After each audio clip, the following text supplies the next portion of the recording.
আমার একটা কথা তুমি শোনো। শিক্ষা ঠাকুর পাচ্ছি, তুমি নিজেদের কারখানার প্রোডাক্ট চুরি করে বিক্রি করলে। তোমার দাদা নিরুদ্দেশ হয়ে যাওয়ার পর থেকে আমি যদি কারখানার হাল না ধরতাম, তাহলে তো তুমি এতদিনে কারখানাটাকে বিক্রি করে দিতে। তুমি কি বলছো বৌদি?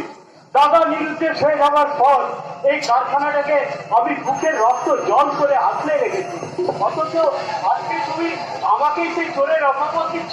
হ্যাঁ, আমি একথা মানছি যে আমি তোমাকে না জানিয়ে কিছু প্রোডাক্ট আমি হয়তো বিক্রি করেছি, কিন্তু তা তো অতি সামান্য। দু চারটে প্রোডাক্ট ছাড়া আর তো আমি কিছু বিক্রি করিনি।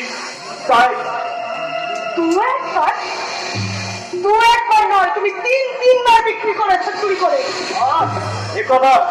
একথা কে তোমাকে বলল? আমি বলেছি। একে ম্যানেজার তুমি? হ্যাঁ আমি। আপনি যে কোম্পানির 5 লরি মাল পাচার করছেন সে কথাটা ফাঁস আমি করেছি।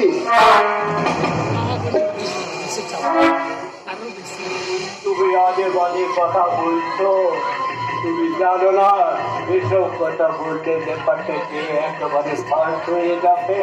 তাই আমি বলছি এসব এবার বন্ধ করো। আমার বিবেককে আর আমি চেপে রাখতে পারবো না। নিজের বিবেককে আর আমি চেপে রাখতে পারবো না স্যার, নিজের বিবেককে আর আমি চেপে রাখতে পারবো না। আমার বিবেক আজ জেগে উঠেছে। তাই আমার মুখ দিয়ে শুধু গল গল গল গল করে সত্যি চাই বেরিয়ে আসবে। ম্যানেজার, তুমি কি ভুলে গেছো এ সমস্ত কথা বলে তুমি কি আবার বলে যাও? তখন বলছি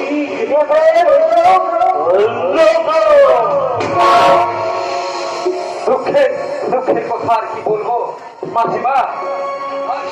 আজ 15 বছর আগে যে ঘটনা আপনি জেনে এসেছেন আপনার স্বামী নিরুদ্দেশের খবর, সেটা সম্পূর্ণ মিথ্যে। আসলে আপনার স্বামীকে খুন করা হয়েছে।